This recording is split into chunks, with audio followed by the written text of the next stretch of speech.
Live from Las Vegas, the Snake Sports Talk Show with Jake Silva starts right now. All right, ladies and gentlemen, well, what better way to start a day than on a spectacular yet super stacked Sunday here this morning. This is the Snake Sports Talk Show with your one and only host, Snake Silva, wherever and however you may be watching. You're live in the 702 iHeartRadio, Facebook, YouTube, Twitter, Twitch, and Instagram. Those are the social medias that you can like, follow, subscribe, and hit the bell button for all latest notifications on future and past shows. 2-hour show today. We are completely stacked. 3 interviews all together. Ingraven from Ingravenvids is joining me as well, along with Connor Newcomb of Locked On Orioles, and Ryan Finkelstein on Locked On Nets is going to be joining me. We are so stacked on a 2-hour show. And by the way, nothing could get more dramatic than that, than watching a little bit of, the Celtics and the Lakers rivalry. What a game that was. But ultimately, it was the same old stuff. The Lakers are just, they catch you on with a lead, and then all of a sudden things start to spiral out of control. We know with as far as, was it the foul or was it not really a foul? It just was, it was an unbelievable game. But still, you could tell by the young pedigree how good these young NBA players are starting to play at this level. And I think, the Celtics, really, really good team. They got a lot to play for. I thought it was a great game last night. So I definitely want to talk about this. So we'll bring in Ingraven here in about a couple minutes. So first of all, we got Super Sunday with the NFL Championship weekend. And I mean, it's going to be stacked, and it's going to be fun. On both sides, you've got the Bengals and the Chiefs. And on the other, you have the Eagles and the Niners. So talking about yesterday with as far as how good these Bengals have been. Now, the AFC North is going to be interesting to keep your eye on during the offseason. So I look at a bunch of teams. First of all, Pittsburgh, they're getting themselves a break. Why? Because Kenny Pickett is finally here. I think in the last second half of the stretch, Kenny Pickett has actually thrown really, really well. So the Steelers know they have a quarterback that they can trust and rely with the offense. What do they need to do better? They got to get themselves a healthy offensive line. Things weren't working well from there. And Kenny Pickett didn't have time to throw majority of the time. Not to mention this running back controversy between Jalen Samuels and Najee Harris. Watch when Pittsburgh gets an offensive line. Then we wouldn't even have this discussion about, is Najee Harris really a good running back or not? We wouldn't have this discussion. You would have the right guys that would open up the holes, get the run game to start, and then in the end, it's not like they don't have a pedigree of really good offensive players. I mean, Deontay Johnson, George Pickens, these guys are going to be lights out all the way through next season. So that's why the Steelers, it's interesting, and they're not paying Kenny Pickett anything. So you have, at the very least, a good 2-year break until the contract extension talk starts to happen. So, and what did they always do well? They got a really good defense. They know that they could definitely rely on that defense. One thing to note about the Cleveland Browns, because, the whole Deshaun Watson thing, they paid him X amount of money, traded him, and he sat out all the way until week 12. So, and the Browns didn't seem like that this offense was really clicking up at the time. And I knew it, because first of all, it's really, really hard to pick yourself up after being a year off in the NFL. You have to learn the playbook. You got to learn every single one of the players all around you. What are their strengths? What do they struggle at? And Kevin Stefanski, nobody's even talking about him potentially being in the hot seat. I don't think he is. I think Kevin Stefanski, after watching him the last couple of years, he's been working this with Deshaun Watson. He's been working with this with Jacoby Brissett, and he worked with this with Baker Mayfield. But the identity is they are a fierce run team when Nick Chubb is running the football efficiently. And they also had Kareem Hunt. Now Kareem Hunt is a free agent. I don't know if he'll stay long for Cleveland. He might be looking for a starting job elsewhere. He's a very efficient runner. And the defense for Cleveland, we know it took at least a bit of a hit, but I think they might pick themselves back up. So Cleveland may be in the mix, but it's going to be interesting to determine that. Cincinnati, Joe Burrow, unbelievable franchise quarterback. Zach Taylor, I think, honestly needs to deserve the credit because of the way the offense has flown. It was shaky in the first couple games of the season, but then they got back to themselves like they did once they went to the Super Bowl last year. I had the pleasure of having the interview with Zach Taylor, and I think he's a great guy. I think he's very smart. I think he really has come a long way, even being in Sean McVay's tree. That I think, in the first time, once they got Joe Burrow, I know a lot of people are like, I don't know if he could coach. Well, last year he made to the Super Bowl, and this year he's got the potential of doing it again against Kansas City. And people don't realize, look at the pedigree they have. Jamar Chase, Tyler Boyd, T. Higgins. There is so much to like about Cincinnati. And they also upgraded their offensive line. So the run game feels efficient. Now, I know they're without their 2 offensive linemen this weekend, but it didn't stop Cincinnati from getting into the Super Bowl. And I think part of that is you look at Joe, and he's not that uncomfortable in the pocket with his personality, with his kind of character trait, and how he really calms himself in the pocket and makes efficient throws is what makes it a difference maker.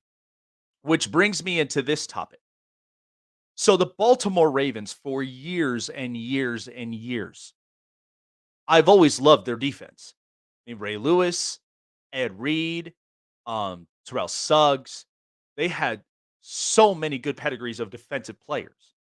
Offensively, there was only about a good chunk. I used to love watching Jamal Lewis run the football.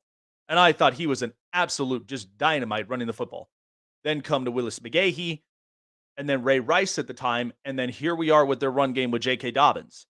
Now, Baltimore always seems to be explosive, and they always seem to show up when games matter, which is why the defense feels so elite.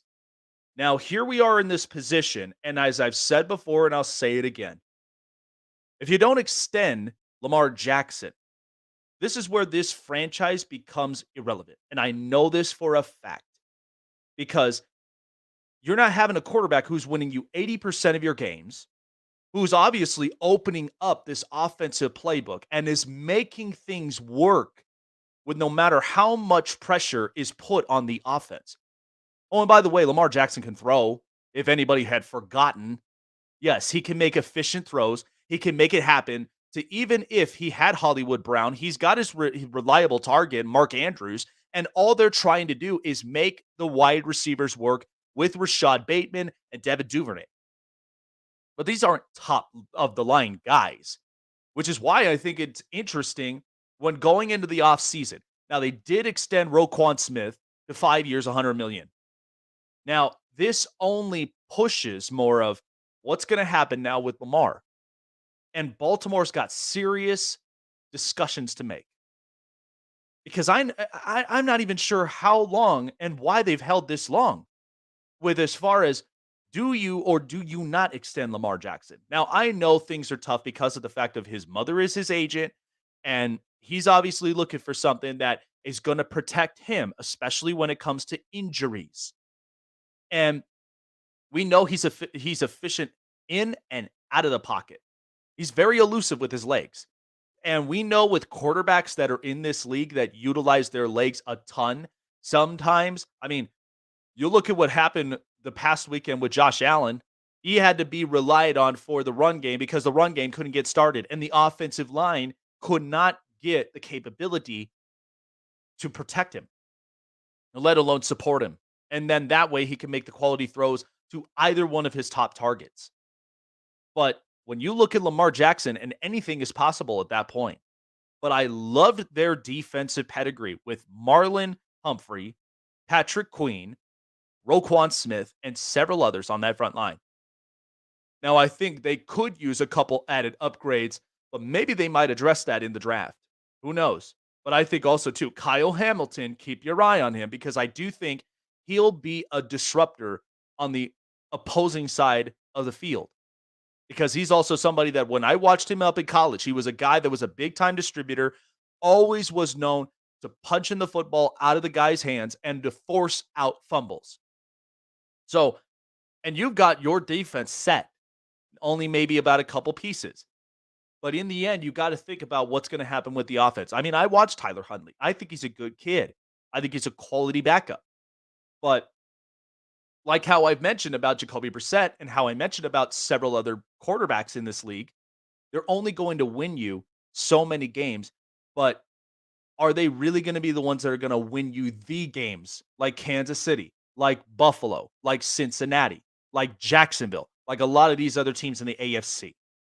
Hell, once Pittsburgh gets themselves back up to where they need to be, you got to now go toe-to-toe twice a year against Pittsburgh, and they're getting a break with Kenny Pickett.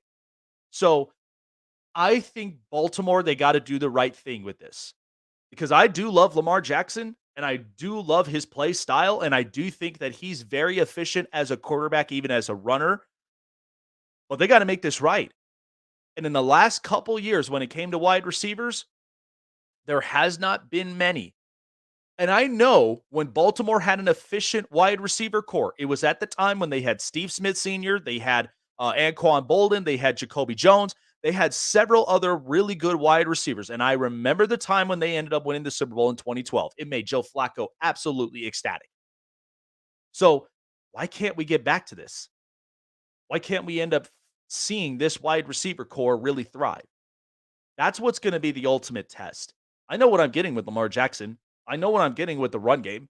Run game's not always the issue because J.K. Dobbins, he'll be the everyday back. And then, of course, you got Gus Edwards, who's willing to be that situational back to bust through the opposing defensive lines and definitely get more first downs. But you got to make this right.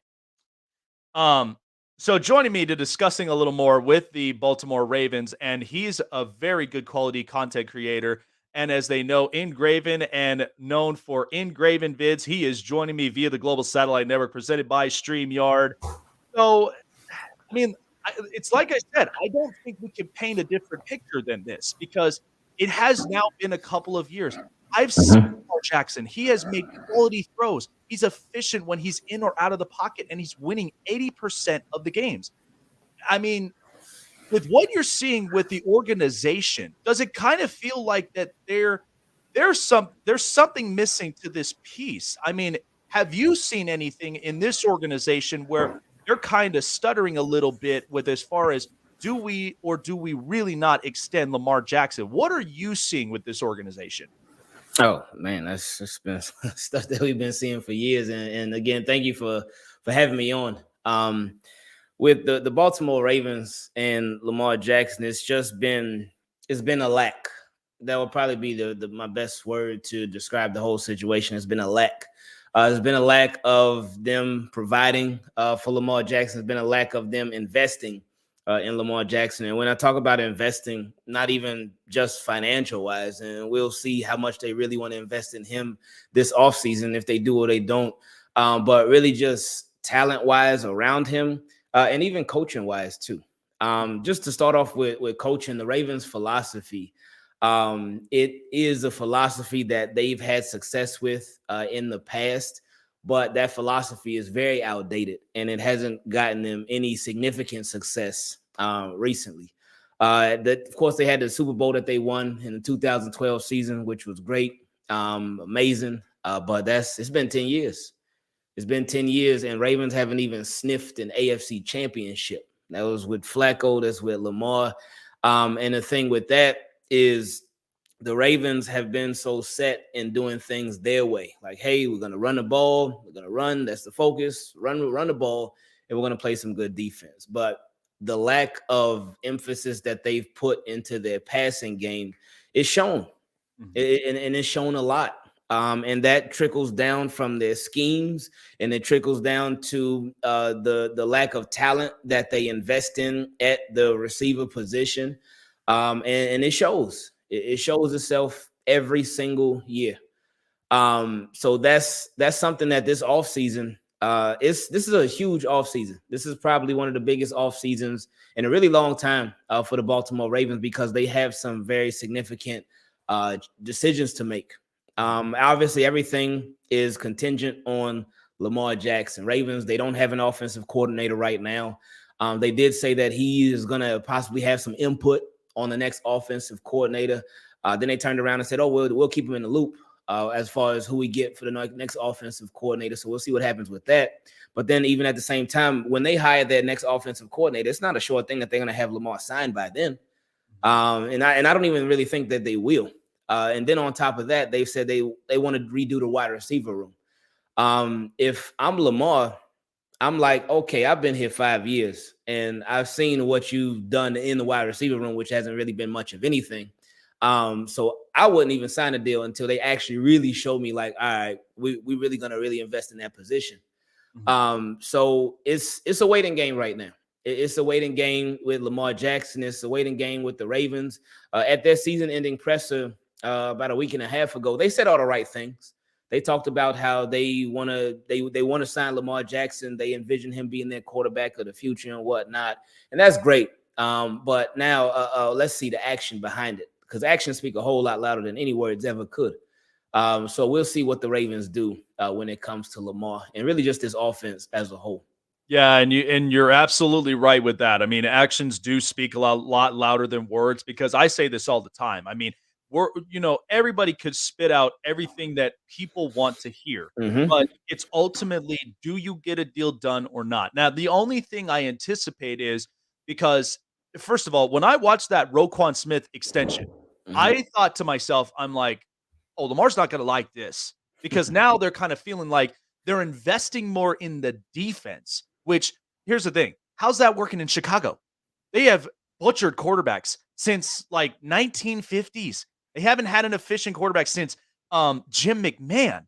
And then here we are with Justin Fields. And all you got to get him is an offensive line, wide receivers, and some type of like trust system where Luke Getsy, I think, is a really good offensive coordinator. But it's like, you can't stick to this defensive game for long. Now, it is necessary when you need to have stops. But at the same time, we are such an offensive-centric league. Right. And my only thought is, because if they tried to slap, the franchise tag on Lamar Jackson, which that may be a possibility in the cards, even a franchise tag is pretty expensive. But I don't know, knowing Lamar, because, I'm 5 years into this thing. Do I really want to play on that franchise tag? And if that's the case, because I'll tell you, there was been a lot of talks, because Arizona right now, they are starting to really look for possible options for DeAndre Hopkins. And if I'm Lamar, it's like, if you're going to slap this wrist on me, why not go and get somebody like DeAndre Hopkins? Am I right? Right. Yeah, that would and I wish they would have done that years ago, though, because that's been the most frustrating thing. It's like, it shouldn't have come to this point, to where we are now, and they should have invested in the wide receiver position so much more before, because they had plenty of opportunities to do it. They just didn't take them. And Lamar was before, obviously, from his rookie year and to where we are now. These last 5 years are really, and I really say these last 4 years, because he didn't start in his rookie year until later on in the season. Right. But these last 4 or 5 years, these are the cheapest that Lamar Jackson would ever be for the Baltimore Ravens, or really for anybody, for whether he remains a Baltimore Raven or not. This is the cheapest that Lamar is. So when you have a QB on a super cheap contract, on a rookie contract, you gotta take advantage, and they did not take advantage. So as far as what you were talking about with the franchise tag, I think it's definitely headed to a franchise tag. I don't think they're going to get a deal done before free agency starts. And I think the deadline to put the franchise tag on him would be like, I think it's the week before the week before free agency. That's when they can start putting the franchise tag on players. But I think, it's already been an ugly situation, but I think if they put the franchise tag on him, then it has the possibility to get even uglier. And I don't think he's going to want to play on a franchise tag at all, especially because it's like, all right, what more do I have to do? After what we've been through these past 5 years, what more do I have to prove? What more do I have to show you? Right. Yeah, exactly. And here's the thing. It's not, this is not Dak Prescott we're dealing with here, because I know that, like, when people were thinking, It was disrespectful putting a franchise tag on Dak Prescott. But here's the thing. Now we saw the truth. Like, he cannot make the throw that normally Patrick Mahomes or Justin Herbert or Josh Allen or even Lamar Jackson would make in those plays. We know the truth about that. Now here, like with Lamar, yeah, that's one thing he's looking at is like, I don't think I want to be playing on this. I want to be getting a long-term deal because he's thinking about financial security. He's thinking about too his health security because if something was to happen to his legs, he's at the very least covered with the best insurance policy that he could get. And now, hypothetically speaking, now if this was a point where it really, really starts to boil up, which Mhm. it's been getting close to it, but I think the Mhm. Ravens, they know they have to get a deal done. But hypothetically speaking, if they cannot, is there a backup plan that they may potentially start to seek if all things fail? I mean, I'm sure they've thought of all of the different scenarios because as a business, you have to think about both best and worst case scenarios. What their backup plan would be, no clue. Could it be Tyler Huntley? It could be that Tyler Huntley could serve as sort of a bridge until you draft that next quarterback, or if you end up feeling like you want to sign somebody in free agency. But that's been the thing with Lamar. That's we talked about it. It's been frustrating. You mentioned earlier about the Ravens and their focus on defense, and Mhm. I think with them being this defensive team, and obviously that was their bread and butter. With them being such a defensive team, though, I think when they got Lamar and they saw Lamar and they were like, "Oh wow, he can do all of this. Wow, this is great." I feel like they never fully knew what to do. Because you mentioned earlier how, with the Ravens, they've had all these nice players on defense, these Hall of Famers and whatnot, but on offense, it's just been a handful of guys. Because on offense, they haven't been an offensive team. Yeah. But something else that you were talking about too, it is an offensive league, and the Ravens they haven't taken advantage. Now I remember, and there's people that still question, oh, can Lamar throw the ball? I think that's silly, but it's people that still question it. And with the Ravens, to me, is and I've been saying this for years too. It doesn't seem like they trust him. It doesn't seem like they trust him. It doesn't seem like they fully believe in him. Mhm. And my thing was, and that actually still is, even though it's too late now. But my thing is, all right, if you have Lamar Jackson, and if you don't fully believe in him as a quarterback, you don't fully believe in his arm, you don't fully believe he can make every single throw, why don't you put him in a situation to where it's like, all right, he doesn't have any excuses at all. Josh Allen, rookie year, didn't look good. They questioned him. They were like, man, this guy is he really gonna be a quarterback of the future? Mm. They went and got him Stephon Diggs, changed everything. Tua, who there continue to be questions about. I mean, Dolphins were trying to get Deshaun Watson and all. They were trying to move off of Tua. But then what do? They drafted Jalen Waddle. He did his thing. But then they went and got Tyreek Hill. And if it weren't for the concussions and everything, Tua had been doing really good. He'd been And having a another good thing season. too, they got Mike McDaniel, offensive-minded coach, because That's here's the true. thing, Brian Flores, I think he'll get a head coaching job. I have a feeling he'll be with the Cardinals because the Cardinals, Mm, they need an alpha male that's in there that could put his boot mm, down, get yeah. Kyler Murray to really, really shape himself up. But yeah, offensive coach, they opened the play design and it worked toward Tua's strengths. That's true. That's true.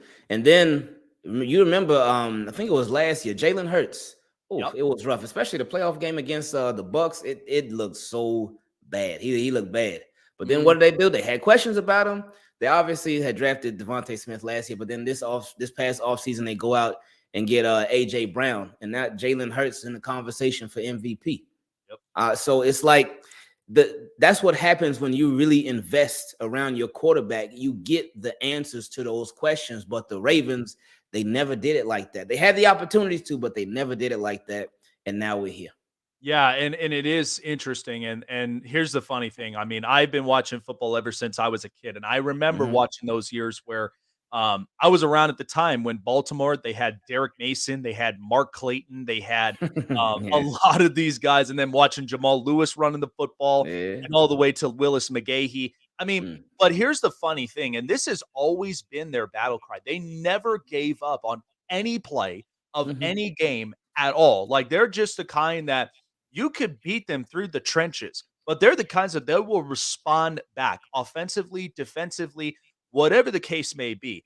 I think that's something that's always stemmed with this franchise ever since they became a franchise since day one, right?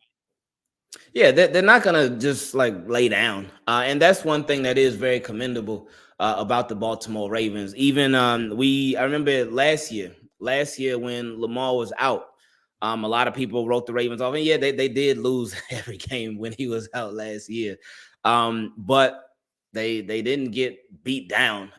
They were in every game like down to the very end, and then even this year.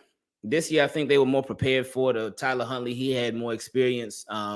So when Lamar went down this year, when he went out this year, they did do better than they had done the previous year. And they were in their games. And that's the thing. Ravens, it's like with them, they kind of feed off the underdog role. But when they're favorites, it seemed like sometimes they may not know how to handle it so much. Right. But they do not lay down. Which is great, and they do not just give up. But they've been stuck. They've been stuck in a weird place for a while to where they are competitive. They're a competitive team. They haven't been a bad team, but they haven't been contenders. So it's time for it. I mean, they haven't done everything they could possibly have done to get to that contender level. So again, this offseason is just huge on so many different levels. Oh yeah, and I truly feel like that the Ravens, they're going to figure this out one way or another. And from what you're seeing right now with the possibilities of the off season right now, and um I know that they're like all of us in life and in business, we hate to make the crucial move that we know is either going to benefit us or we have to now hit the reset button and start over again to make it work.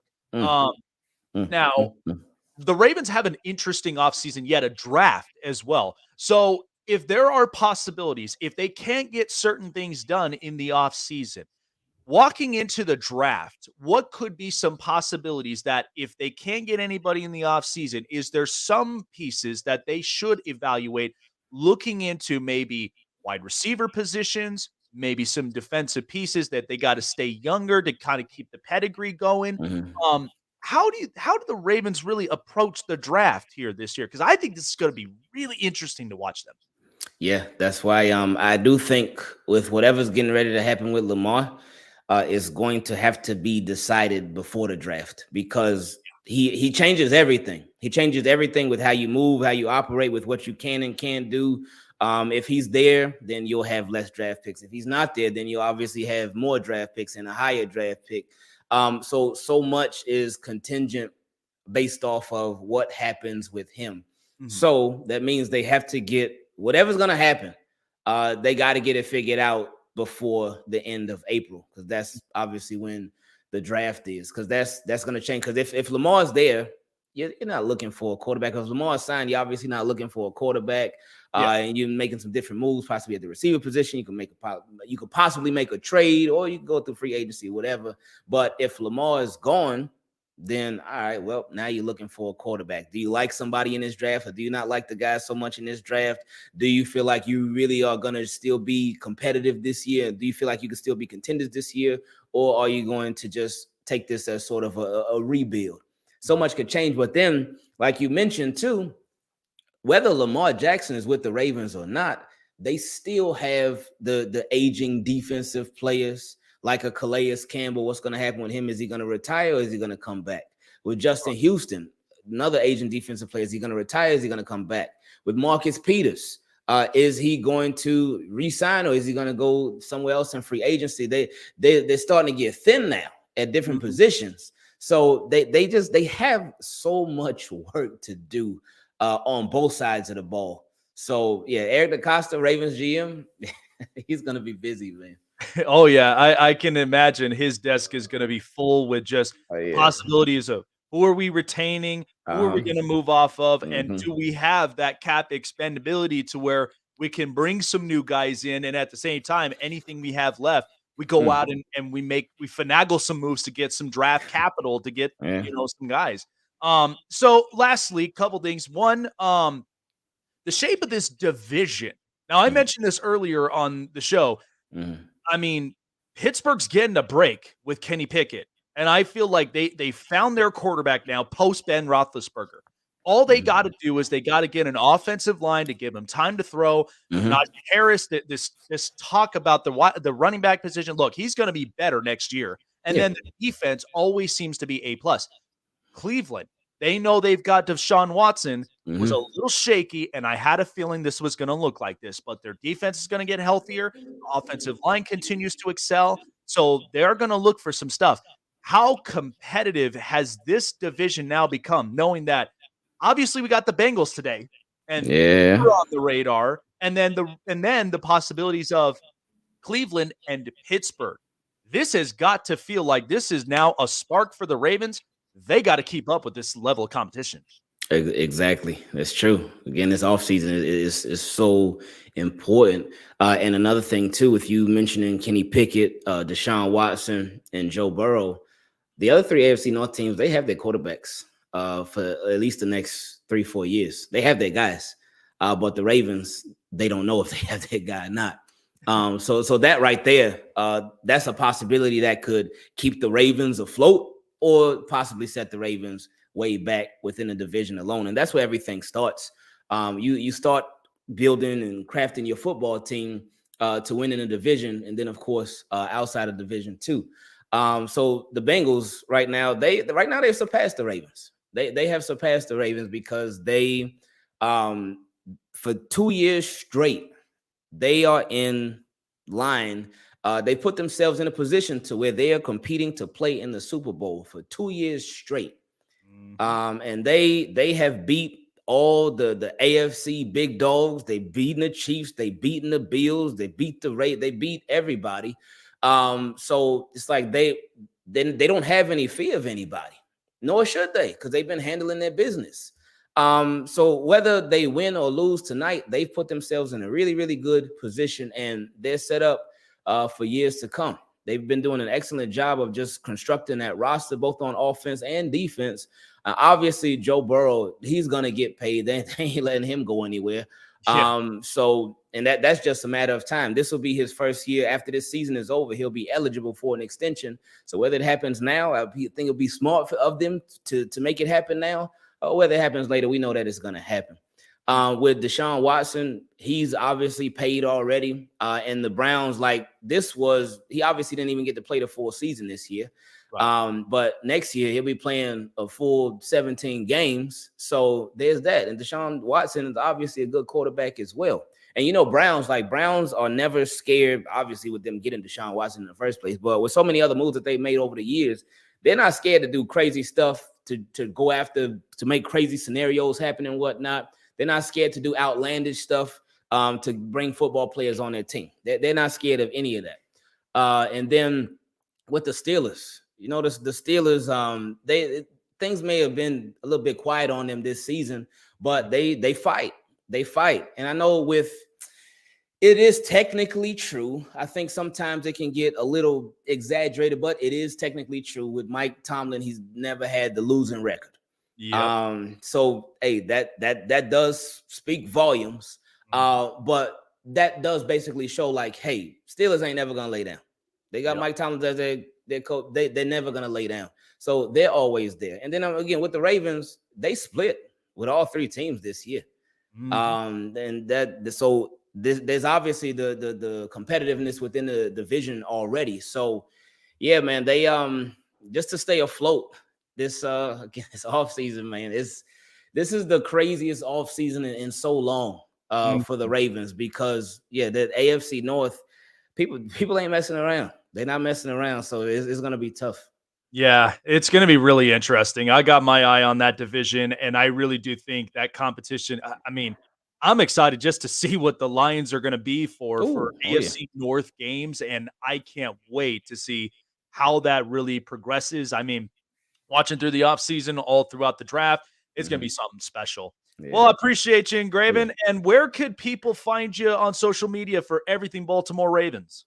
Everything is Ingravenvids. That's INGRAVENVIDS. That's YouTube. That's Twitter. That's Instagram. It's Facebook. It's everything. So it's Team Keep It Clean. So it's family-friendly content. So everybody's welcome to watch. And if it's for you, great. If it's not for you, that's fine too. I appreciate any time that you spend watching the channel. And thank you again for having me on. I appreciate the opportunity. Absolutely. You're welcome on any time. And I absolutely love your content, man. Always keeping it A+ and real, man. And it's a pleasure having you up and on the show. And real quick, who you got today, man? Because I know everybody's got their picks, but it's tough. Who you got today? Man, I wish I had a coin on me because I would just flip a coin. It's so tough because with both games, it's 49ers and Eagles. I'll go with the Eagles, and then with the Bengals and the Chiefs. Man, I know Bengals have had Chiefs number for a while. And it's like, man, last week I thought Bills were going to win it all. I thought Bills were going to win it all, but Bengals winning to Buffalo and beat up on the Bills. Man, can I say the Cincinnati Chiefs or the Kansas City Bengals? Can I pick them? I don't know, man. I'll go with the Chiefs, but it's like it's not a confident pick, man. It's gonna be fun. It's situational play. It's so tough, but it's gonna be exciting all the way around. Yeah, man. It's gonna be a fun game, though. It should be good, man. Yeah. All righty, Ingraven. Take care of yourself. Have a wonderful rest of your weekend, and we will definitely see you soon. Appreciate you. Thank you. Not a problem. Well, yeah, great quality content stuff for Baltimore Ravens. But yeah, that offseason is going to be really interesting to watch. I can't wait to see it. So we're sticking with Baltimore, but on the other side of things, because of the fact that we're getting closer to spring training, we're going to be talking more and more about baseball. And the best one who's locked in on Baltimore, that's the Baltimore Orioles via the Global Satellite Network presented by StreamYard. Connor Newcomb joining me. So I was really surprised about the way the Orioles really carried themselves. So first and foremost, watching this team, they are obviously getting younger. They are getting younger in the pitching staff. They're getting younger in the lineup. But I am liking with what I have seen now from just this past season, even the season before. There's some promising pieces. And looking at it from Cedric Mullins to Adley Rutschman, and now Gunnar Henderson, #1 prospect in baseball. How big of a future now is this really looking like for the Baltimore Orioles moving forward? Because I think this could be a team that at some point when they get everything together and there's maturity, there's experience, this team could possibly shoot their way up into the postseason at some point, right? Yeah, I mean, you look at this team, this farm system, and you see that, you had a team bring up Adley Rutschman last year, former #1 prospect, former #1 overall pick, and he finishes second in Rookie of the Year voting. And honestly, if he doesn't get a tricep injury in spring training and miss the first 6 weeks of the season, he might finish above Julio Rodriguez and win that award last year. And then you look at the odds for Rookie of the Year this year in the American League, the top 2 guys are both Orioles. It's Gunnar Henderson, #1, and it's Grayson Rodriguez, the #2 pitching prospect in baseball, #2. And these guys are going to keep coming because, we had all these top 100 lists come out over the last week or so for prospects, and the Orioles had 8 players in each of those lists, and they were a different 8 players each time. They had 10 different players in those lists. Nobody had more than 8 in any of them. So these players are going to continue to come to the big leagues. And you mentioned Adley Rutschman and Gunnar Henderson. I mean, Adley's already established himself. I think it's going to take a year or two before we're calling him the best catcher in baseball. I think JT Realmuto is the only guy you're going to be talking about in the conversation with Adley Rutschman. I think Gunnar Henderson showed that he might even have a higher ceiling just as a hitter than Rutschman does. And we only got to see a month of him in the big leagues at the end of the season last year. The pitching in the system is not what the hitting is at all. So they will have to address that at the major league level. But right now, I mean, the future is incredibly bright. And it's tough because the Orioles really haven't added this offseason a lot. But you can look down in the minor leagues and say they can add 4, 5, 6 talented players just from promotions at some point in 2023. Yeah, and you got to think too, because I mean, Adley Rutschman's coming from, a pedigree to where they picked up where they left off of with Matt Wieters at the time. I thought he was a really good catcher as well, really good defensively. And even, offensively, there were times where he could really pull through on certain situations. So I think watching Adley Rutschman and seeing the growth and the development, But by the way, I mean, one guy I can name in particular, Ryan Mountcastle. How good has that guy been in the last couple of years of development to where this guy's hitting homers, this guy's driving runs in? I mean, this guy kind of looks like he is really that brute force in that lineup that if I'm looking all around the AL East, I mean, I wouldn't even be wanting to be pitching around a guy like that. Yeah, the Mountcastle situation is funny because it took him a little longer to get to the big leagues. A, because he was coming up when the Orioles were just right in the middle of a full-on tank. And the longer they held him in the minors, the longer he would be an Oriole once he got to the majors. But the other thing was, for years, the Orioles were trying to figure out where he was going to play defensively because he was drafted as a shortstop out of high school. But, that was all the way back in 2015. And back then, yeah, he was a shortstop, but as his, body started to develop, he started to hit more. They moved him to third and he couldn't really play there. So they moved him to second and it was a little iffy. So they moved him out to left field and right field and he couldn't really play there. And they even moved him to first, which is kind of like the last resort for guys. And he kind of struggled there. And the Orioles were just looking at him like, we love the bat, but can we call you up just to be a DH? And luckily for Mountcastle this year, he worked incredibly hard and became an above league average defensive first baseman. And that's all they need out of him when they can get what his bat gives. Now, his numbers were a little down this year from what they were in 2021, but a lot of that has to do with the Orioles moved the wall back, 30 feet in left field, made it a completely different ballpark for right-handed hitters, which Mountcastle is. And so some of his power numbers went down. He was also one of the least lucky hitters in all of baseball. His hard hit rates were sky high, hitting line drives at guys all day. His numbers are going to go back up in 2023, and he's a key part of this team. And I think what really makes the Orioles potentially dangerous in this lineup and what makes Mountcastle dangerous is since they called him up in 2020, he's basically hit third or fourth for this team in pretty much every lineup. With Rutschman and Henderson secured in the lineup, plus, your guys like Cedric Mullins and other guys who have continued to hit like Anthony Santander, Ryan Mountcastle is going to settle into like the 6 hole on this Orioles team with a lot less pressure, and he's going to get more pitches to hit because guys are going to want to pitch to Rutschman and Henderson. And I think that's going to make him really dangerous as some of the load is taken off his shoulders, and I expect a huge year for him this year. Yeah, and I mean, looking at it, I mean, the AL East, it is something interesting because of the fact of Boston had a down year, and it just kind of seemed like they're unloading a lot of different pieces. So I don't know how they'll really pick themselves back up in 23.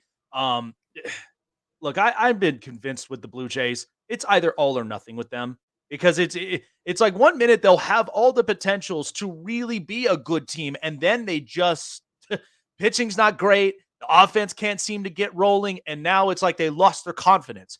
And the Rays, I think, have honestly been the most consistent team, in my opinion.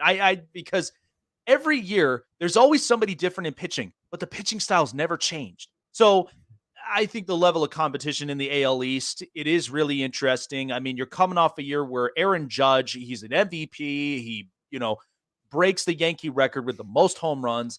But for Baltimore, in the pitching aspect, I mean, they got to get things cooking at some point because I've always felt there was a lot of mediocrity when it came to, their pitching staff. I remember the time when they had Charles Tillman, they had Andrew Kashner, they had several other guys, but they couldn't get the guy.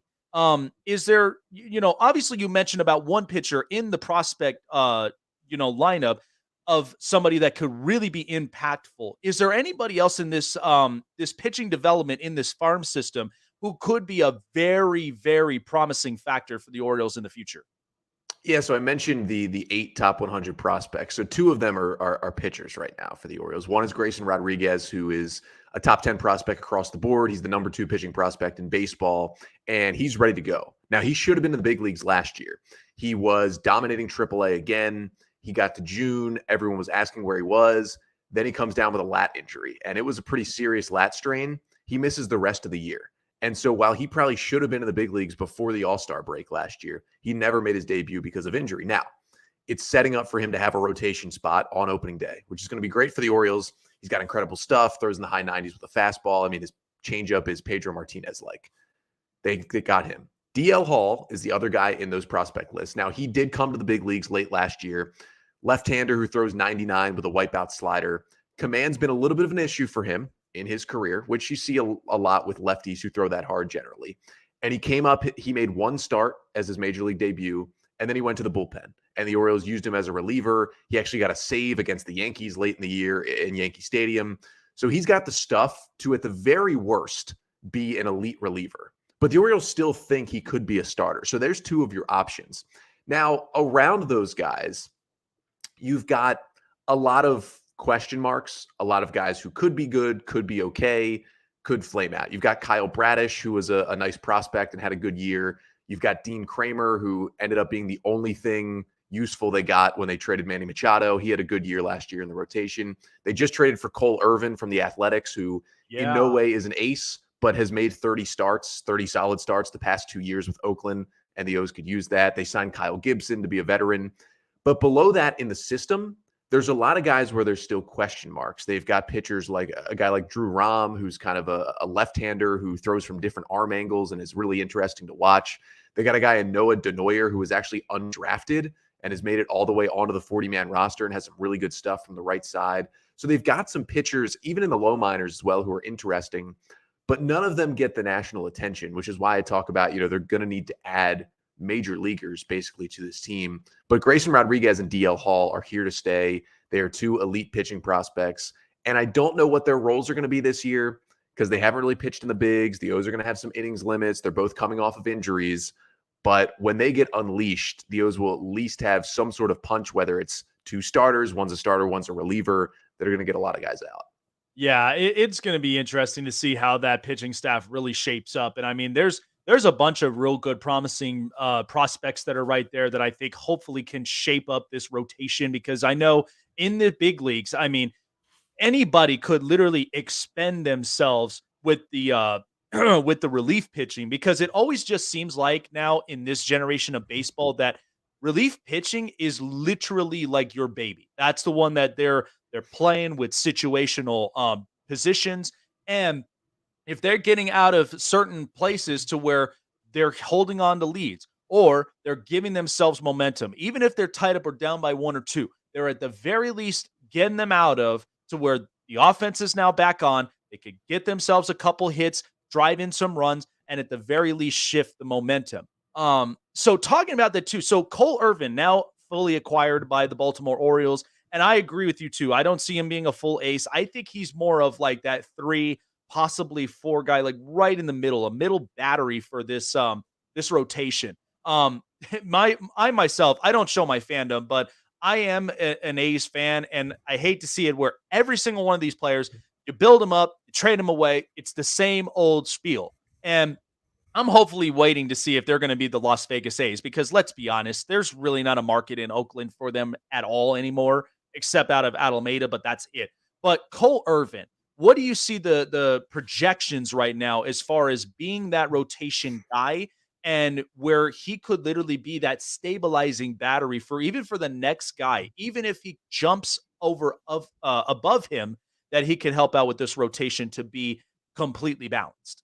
Yeah, some of the talk about, the Orioles needing pitching is that the O's went into the offseason with nobody on their roster in terms of starting pitchers who had thrown a full major league season.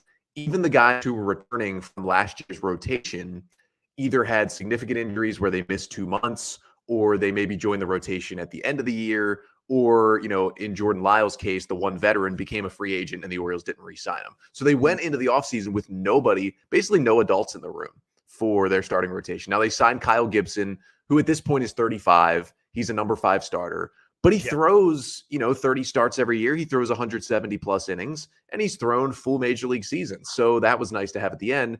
And what Cole Irvin gives you is the same thing, but a little more moldability, because Cole Irvin is 28 instead of 35. And instead of Kyle Gibson, who you signed to a 1-year deal, and, he could be retired 2 years from now, like he's probably only going to pitch for the Orioles for 1 year. Right. Cole Irvin has 4 years of team control left on his contract. So the Orioles are going to make a few tweaks, probably have him throw his sinker less, throw his four-seam fastball and his curveball a little bit more, and they get him for 4 seasons. And even if he gives you 4 seasons of basically what he gave to the A's, which is 30 starts, 180 innings, an ERA just around 4, if you slot that into 4 or 5 in your rotation for the next 4 years, you feel really good about that because Irvin's a guy who has pitched 2 full big league seasons, a left-hander, which the Orioles really didn't have in the rotation before making that trade. And those are always important as well to at least switch things up in your rotation a bit. You don't generally want to have 5 right-handers in there. And he's been around a really bad team. And to be honest with you, like, his numbers were really bad in September and October last year. Mm-hmm. When you're playing for a team in September that has 45 wins, it can't be easy to pitch your best at the end of a long season. I can imagine coming to Baltimore when things are looking a little better in terms of outlook, that maybe he can sustain how he pitched for 3 months for the final month and a half of the season. And maybe that gives him a little boost. And the big wall in left field, he's had a home run problem in his career. A lot less homers being hit at Camden Yards now because of moving that wall back. So he's never going to come out and, give you 8 scoreless innings, 3 starts in a row. But he's going to be a guy who can stabilize your rotation. He can save your bullpen. And he's a nice piece to add on. Would I have liked the Orioles to get a real ace this offseason? Yes. I said it time and time again on my podcast. But they didn't do it. They ended up with 5 or 6 guys who are solid enough. There's not really a weak link. There's just not that strong link in this rotation. So it's kind of an interesting approach they're taking. And we'll see how it works. But at the end of the day, they didn't give up much. And you get a guy for 4 years who's been pretty solid. And his contract is inexpensive too. Yes. So that's where you can really thank the A's for that. Because, ultimately, they're tight on the payroll. But, that's an added plus to where now you could maybe potentially get other guys that can help to surplus, this rotation as well in the end. If you're worried about the money, you don't even really have to worry about it for 4 years because he's inexpensive for 4 years. And if it doesn't work out, you move him to the bullpen, you trade him again, you send him to AAA. The Orioles are worried about payroll, but he's not taking a chunk of it at all. Yeah, exactly. So that's a perfect and ideal position that the Baltimore Orioles want to be in. So, so with all these young kids, with Ryan Mountcastle, Adley Rutschman, Gunnar Henderson, and Anthony Santander, another one that I would like to add too, that I'd like your thought on, who I think he'll be real special when he gets to the big league levels, is Jackson Holliday. That kid, watching him, and obviously coming from a pedigree from his dad, who was a big-time power hitter. We loved watching him play from Colorado to the A's to St. Louis. How big of an impact could Jackson Holliday really be when this is all completely set, where the momentum, it's getting younger, it's getting set?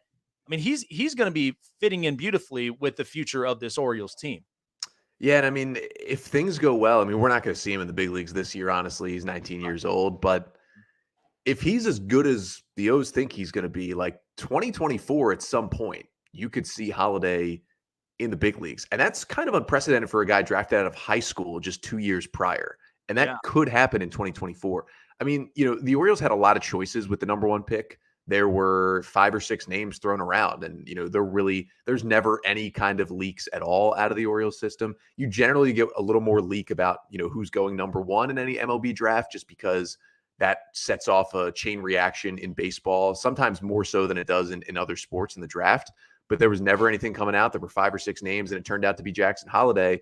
And having his dad be Matt Holliday is great, and he was such a good big leaguer. But Jackson is his own player. Jackson is a left-handed hitter. Jackson's an infielder, while Matt was an outfielder. Jackson is a different kind of hitter as well. Jackson is known, for his power, somewhat like his dad was, but also for his batter's eye.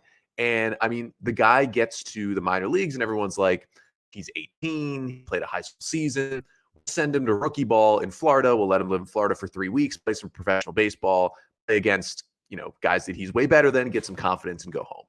He was so good in a week down there that they said this isn't even beneficial to him because he's so much better than his competition. So they moved him up to full season ball in single A for the final 3 weeks of the season because they were just like, this is not benefiting him whatsoever. And then all he did was, I believe, almost double the amount of walks that he had to strikeouts and hit over 300 and use all the fields and honestly dominate that level. And so what that tells me is he's going to be in Double A at some point this season, which puts him on a track to get to the big leagues at some point in 2024.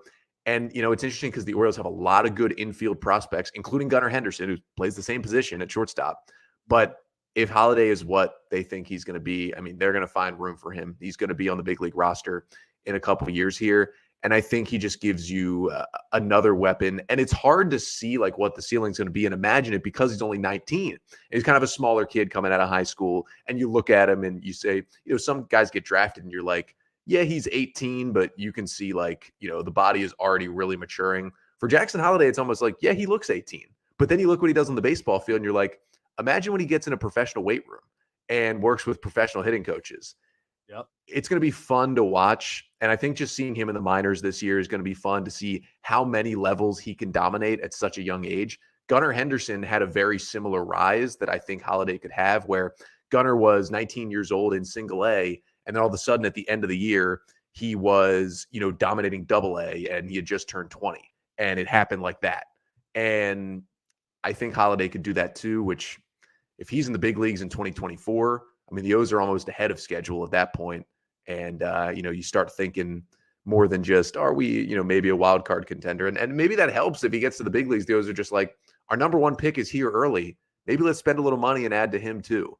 And maybe that makes the team look a little bit better. Yeah, and at the same time, too, you start to set yourselves up for where it's a stacked lineup. It's set to where it really balances out. I've always said this about, with the pitching staff to the lineups, if you have it balanced to the point where you're getting guys on base, you're like, to me, home runs are honestly nothing to me. Like when you need it, you need it. But if you're driving in gaps and you're driving in those runs, that's the part where if your scoring possibilities are as higher than a lot of these other competition teams, like, the Padres, the Dodgers, the Braves, and then you're kind of, you're trending in the right direction to where you're a team nobody should even, look past. So, in watching that, yeah, I think Jackson Holliday's got some really good stuff up on him. And yeah, different build. I kind of see him more as not really like a slap ball hitter, but he's the kind that, when you need him to get on base, he's going to get it. And if you need him where he could strive for the gap, he's going to get it. So I think watching that and then seeing him be that part where he could juice up, he could be a potential 1 or 2 in that lineup. And I think he could really strive it to where guys like Mountcastle, Santander, and all of them could now start to strive up for power. So I think it'll be interesting to watching the Orioles and their future, but I'm excited of it because I said to people, I'm like, look, you can laugh at the Orioles all you want, but at least they're not setting themselves up like how Oakland or Miami or some of these other teams, they're still trying to figure themselves out. Like, what do we really have? At least Orioles, they know, like, look, the Chris Davis contract, I get it. I know it was embarrassing. And I know it was, something they have to obviously swallow that money. But these kids, they're looking like this is going to be really interesting for the next 3, possibly 4 years ahead. And I think they'll be right in the driver's seat by then. Yeah, it's going to be interesting to watch. But I appreciate you, Connor. Thank you so much for coming up on here into the show. And where can people find you for everything Baltimore Orioles? Yeah, check us out at Locked On Orioles on Twitter, and then Locked On Orioles is the podcast name wherever you get your pods, and we're on YouTube as well. Make sure to go subscribe, but we're still doing 3 pods a week here in the offseason, but once spring training starts sometime in late February, 5 days a week, Locked On Orioles audio and YouTube as well to check out everything you need to know about the O's. Oh, I love it, man. And you know what? This is always my favorite time of year because now for me, my birthday's in March, and I love it because spring training is right there. And I love it the time when, football season closes, but baseball season, I'm locked in on it like all throughout the year. And I can't wait to see different stories, different prospects come up, be successful. And I mean, this baseball season, the way it's shaping, is going to be really interesting to find out. But thank you so much for joining me, man. Have a great rest of your weekend, and we will definitely see you on spring training and hopefully all throughout the season with everything the Orioles are doing. So catch yourself. We'll definitely catch you on your show for sure. And we'll definitely see you soon. Thank you. Absolutely. All right, folks, man, this has been a stacked day. Hour 2 coming up next live in Vegas. It's the Snake Sports Talk Show.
Live from Las Vegas, the Snake Sports Talk Show with Jake Silva starts right now. All right, ladies and gentlemen, we are back with Hour 2 live in Las Vegas. This is the Snake Sports Talk Show, wherever and however you may be watching and listening. Live on iHeartRadio, Facebook, YouTube, Twitter, Twitch, and Instagram. All the social medias, like, follow it, subscribe, and hit the bell button to keep you up to date on future and past shows. What a crazy hour it was in the past hour, and I do thank Ingraven from Ingravenvids, Connor Newcomb of Locked On Orioles. Really appreciate both those guys. Those guys were absolutely A+.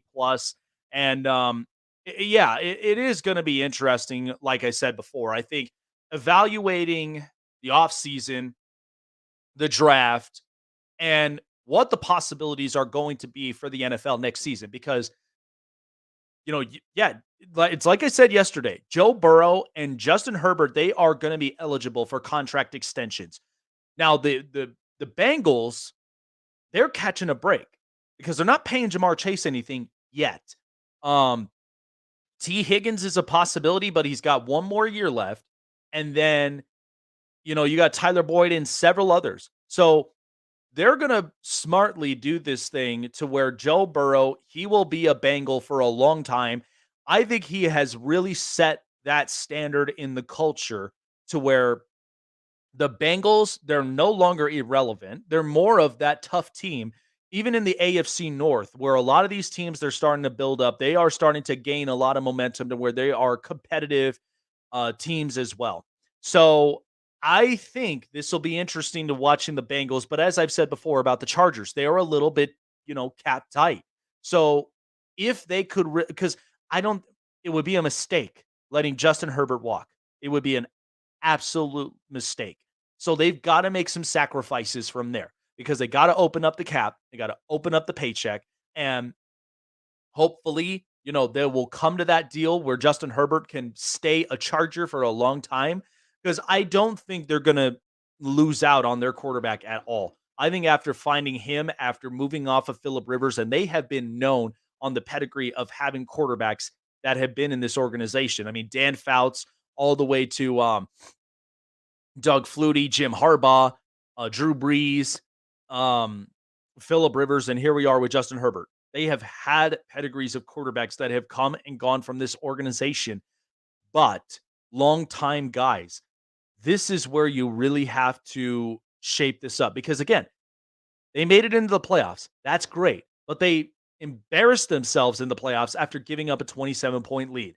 Part of that, I think, was the coaching staff along with Brandon Staley. So Staley, he's got a lot of pressure on his shoulders, but he's got to make the defense a lot better than what it was this past year and the year before. And you've got to allow Justin Herbert to control his game because he's got the arm. He's got everything in front of him to make it happen.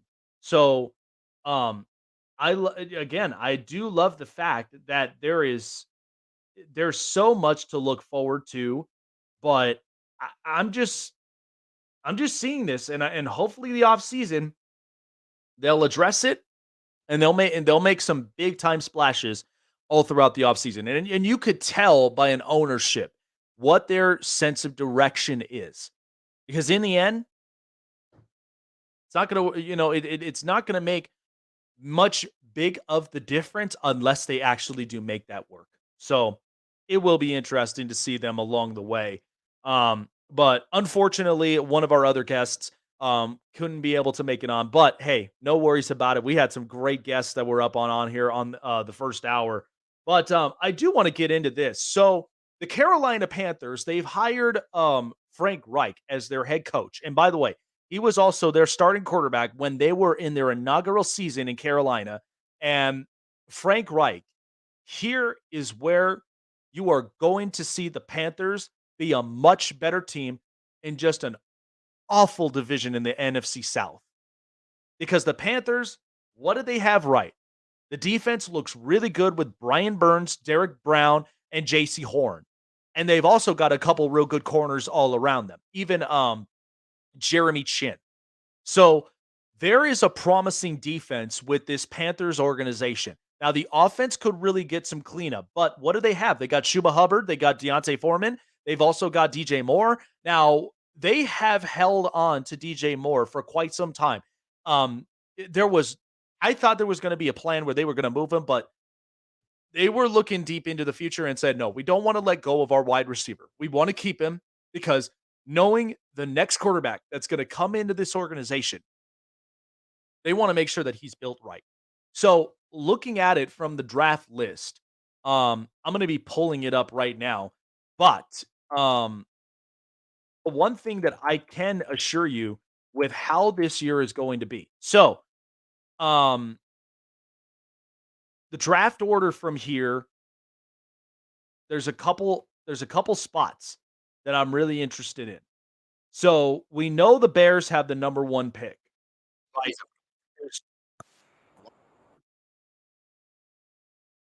So there's no doubt that the Bears, there's a lot of speculation as well as to what they'll pick, but I think they're definitely going to go defense.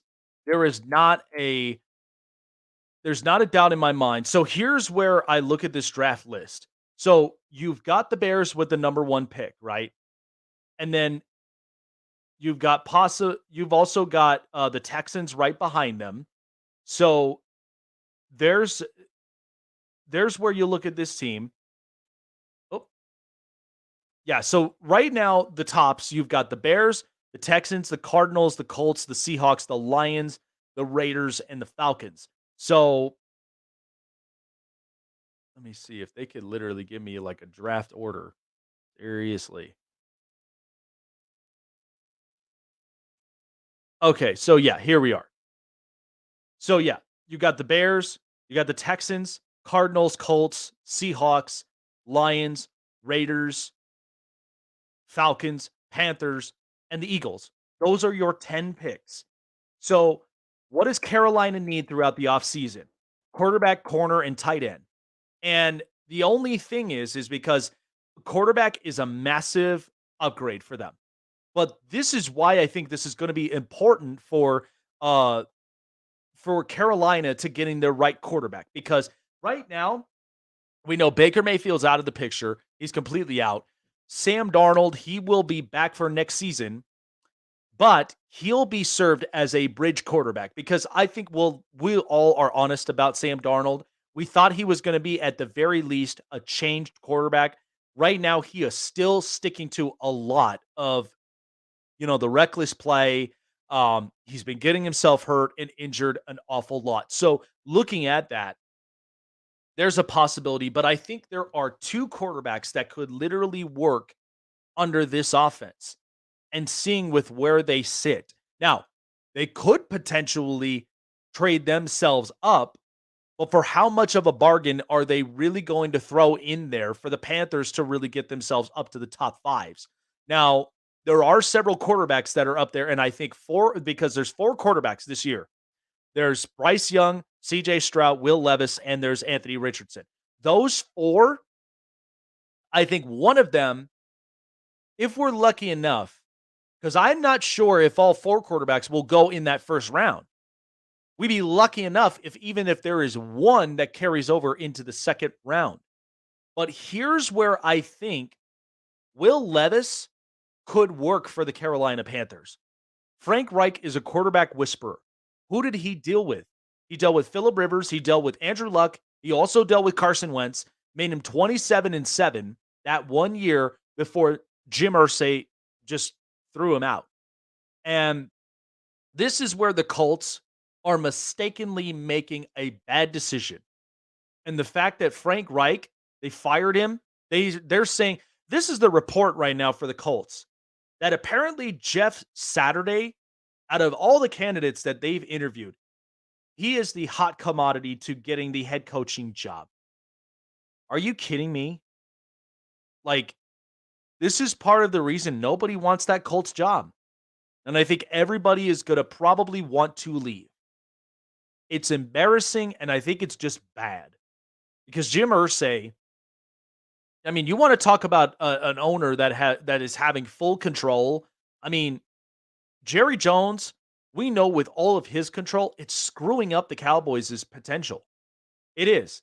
And this is nothing on Mike McCarthy at all.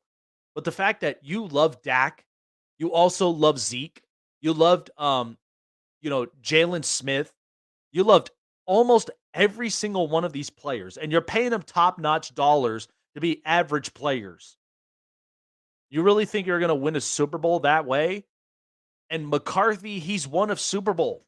But at the same time, at the very least, he knows how to coach.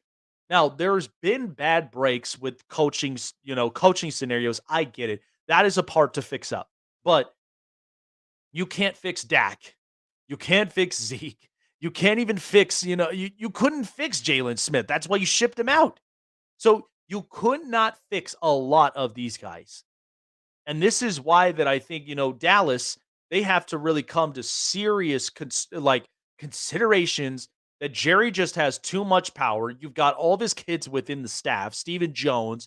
So it's kind of hurting their potentials of even potentially being a Super Bowl contender. But I mean, the Colts, Jim Irsay already made that move to where he fired Frank Reich. He got Carson Wentz out of the building after he had 27 touchdowns and 7 picks.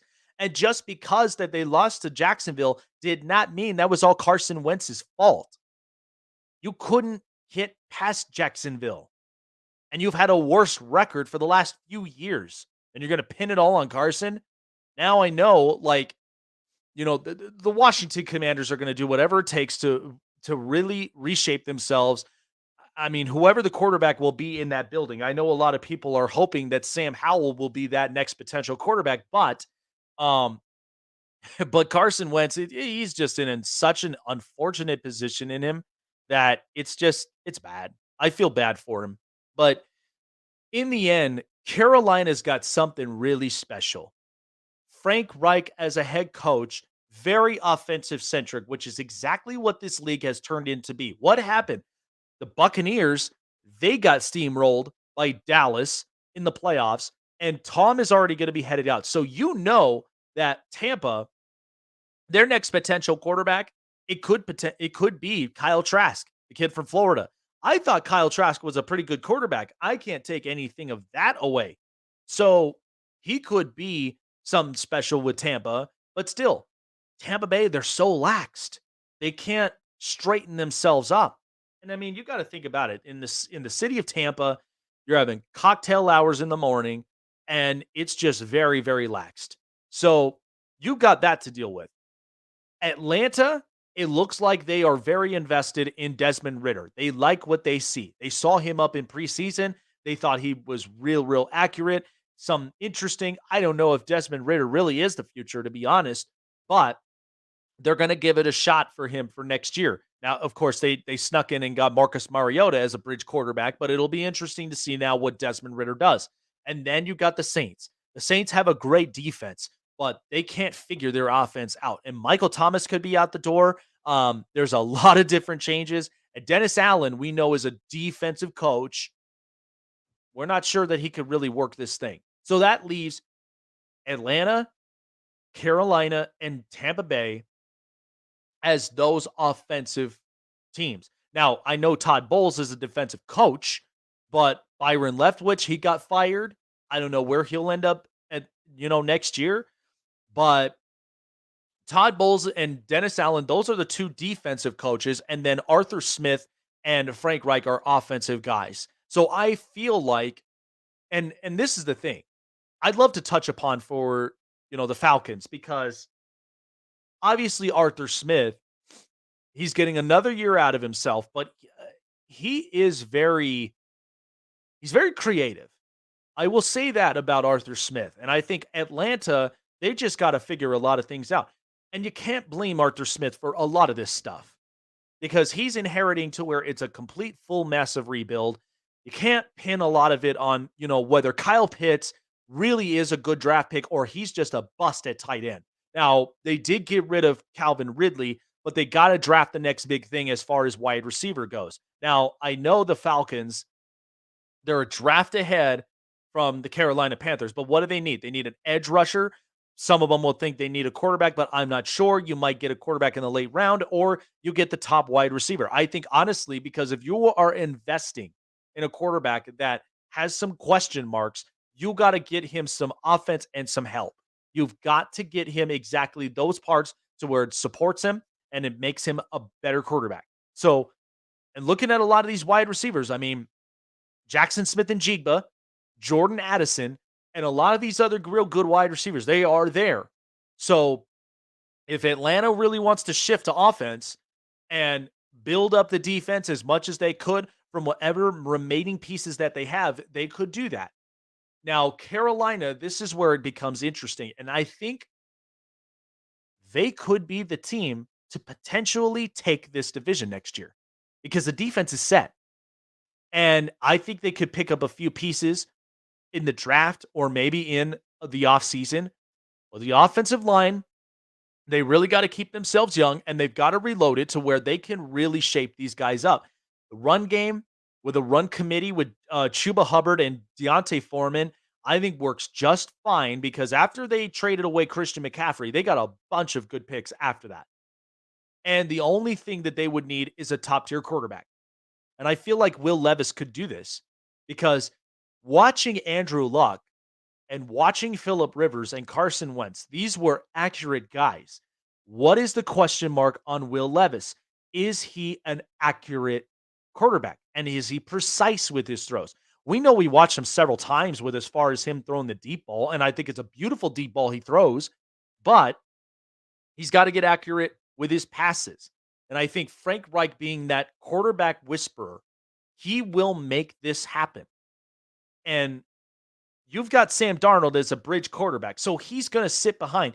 This always happens with a lot of quarterbacks. They either sit for 6 weeks or 8 weeks. That's always what what rookie quarterbacks go through on, in this NFL season. They always do 6 to 8 weeks, possibly 9. And Will Levis is going to get a taste of what this offense could potentially look like when he's under center. Now, they do have DJ Moore. I think they could definitely go out and get more wide receivers because you can't not have a fully invested offense. So they might go and get themselves some big-time wide receivers or, because I know for a fact they're going to need a tight end. They have not had a producing tight end in quite some time. Now, the possibility, because in the free agent market, if they could strive for it, I think, honestly, it could be a potential where they could get Jonnu Smith or even a Hunter Henry. Somebody that's going to, at the very least, pave the way to where this offense could really produce. And because this division is awful, Carolina has an opportunity to really take this division by storm. Everybody's getting hit. Tampa Bay's getting hit. New Orleans, they got hit. And Atlanta, they're in rebuild. They're not really hitting. So they haven't even met their spot yet. So Carolina's got an opportunity to really make things happen. And I think Frank Reich, people are going to think very differently about Frank Reich at the end of the day. Because I guarantee you, if he turns around this Carolina organization where they're a playoff team and they're making some serious, serious strides, then I think it'll be possible that the Panthers really do find themselves in that position to where they can make things happen. Because you look at all the rest of the drafts, all the rest of the drafting teams right now. We know Chicago, they're not taking a quarterback. Houston may take a quarterback. I think they might be invested in Bryce Young. The Colts, they're going to take a quarterback. I feel like that if CJ Stroud does go there, it'll be interesting to see. But Seattle and the Raiders and the Panthers are going to be the three that are going to want a quarterback. Because the Raiders, the only thing about that is they keep talking about, Tom Brady being there, or they may try to go and strive to go and get Aaron Rodgers. So there's possibilities from there for the Raiders. But then the Seahawks, are they really invested in Geno Smith? I don't know yet. So there's a possibility for what they are and how they are really going to set themselves up for this offense to really be explosive. And again, it's all going to come down to the the drafting room, and when you got Pete Carroll there, he loves a lot of his young players. So there is potential for Seattle, whether they do take a quarterback or they don't. But I think honestly, if you're Seattle, I would still get the next guy in line, but it's going to be one of those guys. Either it's going to be Anthony Richardson or maybe Will Levis. But I'm telling you right now that if Carolina literally lands the ball with Will Levis, watch out. You're going to see the NFC and you're going to see the South. It's going to look really interesting, and Carolina will be a much better team come 2023. I'd be excited for it. I think Carolina fans, they could see it, they could smell it, and I think honestly Will Levis could very much be that developed quarterback that Frank Reich is going to be very happy to have, because he had it with Andrew Luck, and the Colts are going to regret themselves even, burying Andrew Luck the way that they did to get him to forcing retirement and firing Frank Reich on top of all of that. I think the Colts are going to regret it. All right, coming up next, because there's so much that we could really talk about from here, but the Pittsburgh Steelers, as I've said, they could very much catch a break with Kenny Pickett.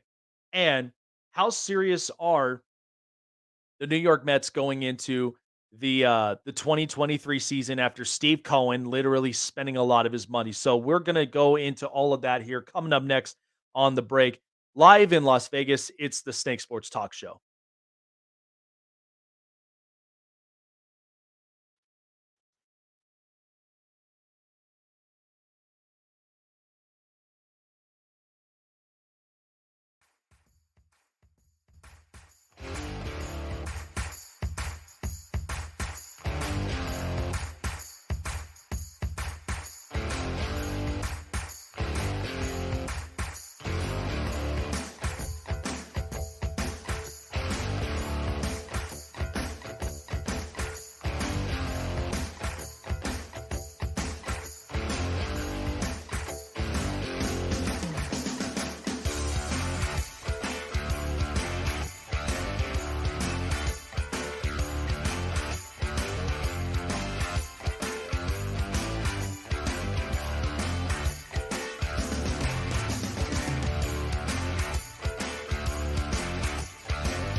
haven't done so already, get yourselves geared up for Snake Sports Talk Show apparels.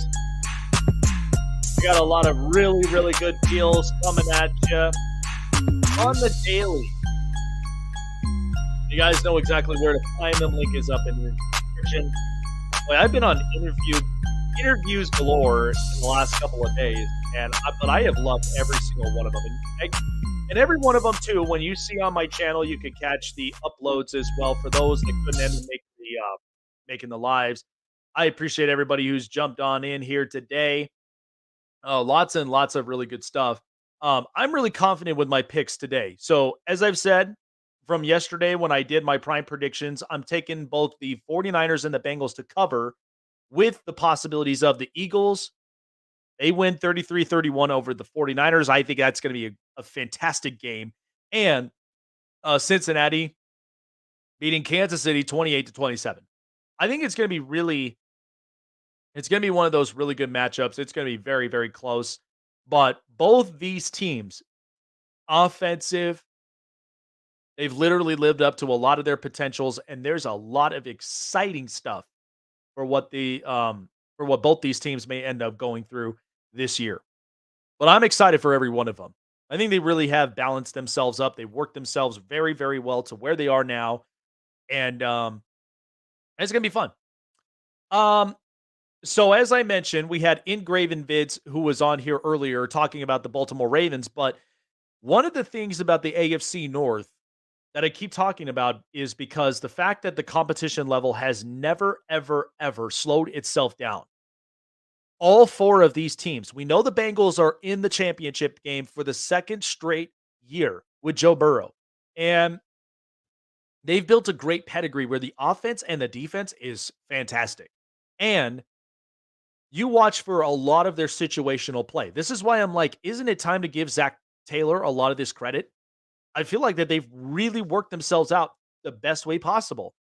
The other part is that regardless of what you think with this division, Cleveland, Deshaun Watson, as I've said, I have my own personal thoughts about him as a person, but he took a year off, looked sloppy when he came back. He's going to straighten himself out throughout this season, and he's going to be a better quarterback moving in. Now, the other part is you've got Baltimore. This is why I'm like, Baltimore cannot afford to lose Lamar Jackson. You've got to get a deal done. You've got to make something happen with him because he's the only piece of this puzzle that you could literally find yourself in this position and really, really strive to, at the very least, make the offense competitive. Because this is exactly what this is what this league has looked like. And look at where the division is. Zach Taylor, offensive coach. Kevin Stefanski, offensive coach. And there's only one defensive coach. That is Mike Tomlin. And then you have that special teams coach who really just makes a serious balance is John Harbaugh. So there's all sorts of that skepticism, which is rightfully so about the Ravens. I mean, you can't deny it. There's so much of that skepticism, but this is why things have got to work for the best of its potential. Now, here's what I will say, because Mike Tomlin is just that damn good situationally as a head coach. People are like, fire Tomlin. Like, why? He's never had a losing season at all in his career. Plus, he's very smart situationally. And if I'll be honest, part of this is Matt Canada has got to get that offense rolling next year. There should be zero excuses. This is why you've got to break with Kenny Pickett, because in the second half of the season, Kenny Pickett has looked comfortable throwing in the pocket. He's thrown a lot of accurate throws. He's a promising piece to what Pittsburgh should look like next season. That's why it's interesting. And even if they missed the playoffs, they didn't miss the playoffs on a bad note. They at the very least had a winning record, and without losing to where it feels like they've got to blow this thing up. The only thing you've got to work on is you've got to get offensive pieces, like as far as the offensive line. I think you could go for at least another wide receiver to get, at the very least, keep that core straightened out, because I think Deontay Johnson and George Pickens, they're going to be really good. Now, they tried to, at the very least, get a contract for Chase Claypool. Couldn't make it happen. They traded it away, and they got picks. That is totally fine with me. And you've got Pat Freiermuth, a really good tight end out of Penn State. So now you look at the offensive line, and you've got to get massive protection for Kenny Pickett to distribute the football. Plus, you got to get Najee Harris back into his groove, because he doesn't let go of the ball. He doesn't drop the ball, and he runs efficiently. This is why I'm like, yeah, this past year was a down year, but give him a healthier offensive line. I guarantee you he'll look like a completely different running back by next year. And think about it. You've got top pedigrees of running backs in this division. J.K. Dobbins, Joe Mixon, Nick Chubb. Najee Harris got to get up into that mix. And I think you'd have all four of those teams in this division where they would look superior. So I think, too, you add in a couple of defensive pieces. You might let go of some, but you may end up acquiring more picks. You can end up, acquiring a lot of those in the draft to fill in those holes. But this is why we said, if you keep defense young and have veteran pieces that could really work to where the defense works well, this is where the defense can pop. TJ Watt, very explosive. Now, I know they lost Bud Dupree, but they get Devin Bush, and they also have Minkah Fitzpatrick. There are several teams that are also added in the middle of this mix that works very, very well. And the special teams never ceases to amaze.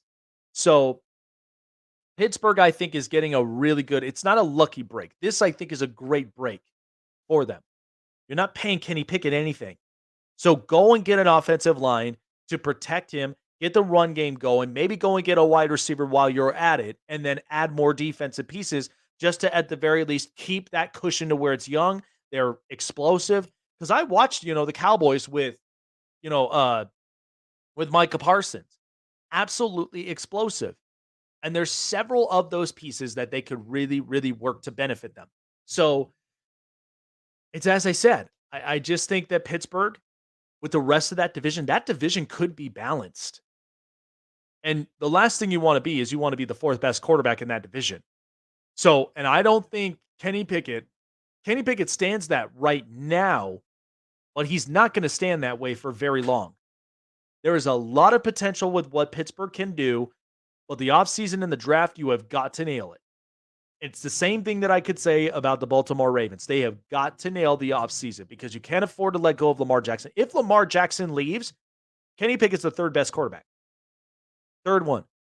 And now I know because Deshaun Watson, with an off year that he's had, but let's be honest, we've watched him several times. He'll look like the second best quarterback. And the best is obviously Joe Burrow. So you got to make it right. You got to make it right. If you're Pittsburgh and even if you're Baltimore, you have got to make some certain moves that is going to help to benefit to get this team back on track. We know Baltimore made the playoffs, but Lamar Jackson was out and he was hurt and Tyler Huntley had to come in. So there is a lot of skepticism that's going on around the building.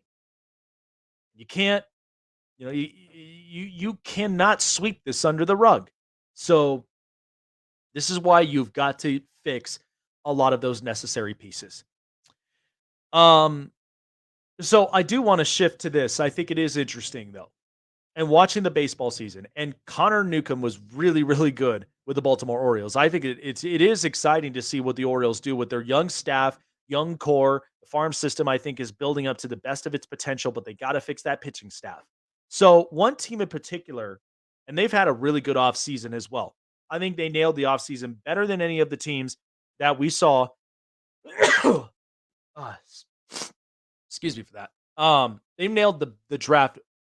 Well, they nailed the offseason much, much better than a lot of teams. I think the Braves had a better offseason as well, but they did trade away certain pieces. So that is going to be really interesting to see the Braves. But the Padres had an offseason. The Dodgers quietly had a little more of an offseason, but knowing Andrew Friedman, he knows how to fix up a lot of these young players to when they get promoted to the major league level, they're a lot better than people think. Now, It's the New York Mets. The Mets, we know, have Steve Cohen, and he's a very aggressive owner. We also know that he's not afraid to spend the money. Now, they go and they get themselves big-time potentials. They got Justin Verlander. At the very least, he's right there back reunited with Max Scherzer. Hopefully, this pitching staff really does work well. Plus, you got several other pieces that are right there along those lines. You got Brandon Nimmo, who's on a contract extension. Jeff McNeil got himself a contract extension.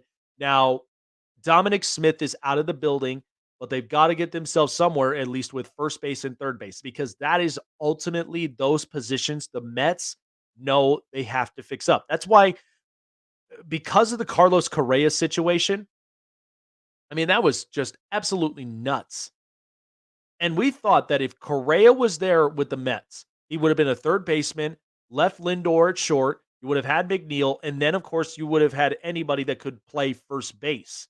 So now the other part is you got Francisco Alvarez, one of their top catchers. They know he's going to be coming up. He's going to be electrifying, and he's really going to help this lineup. Now, the expectation for the Mets is this.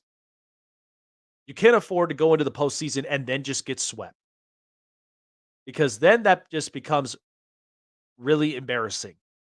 Now, Buck Showalter, he's a smart manager.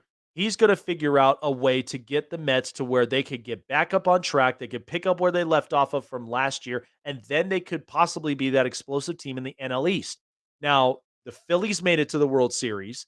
The Braves, they won the World Series a year before.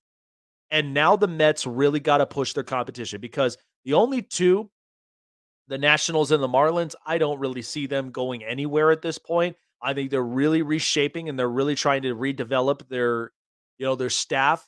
But the only three, the Phillies, the Mets, and the Braves, are the only three teams in the NL East that can draw competition. So out of those three, this is why that the Mets, I don't know how serious that they can be, but it looks a lot like they've addressed a lot of their problems. Steve Cohen was not afraid to spend the money, because it's such a system where there's no salary cap. You're basically spending money to the nine. That's why the Yankees, they were going to pay whatever it took for Aaron Judge to stay with the Yankees. But what the Mets are concerned, they want to be the more competitive team in the National League. There's no doubt about that. So Steve Cohen was going to pay whatever it took to get superstar players, to get these guys all the way around, all across the diamond, and in the pitching rotation to the bullpen, and make it better. Because ultimately, now they did re-sign Edwin Diaz. They know they got their closer.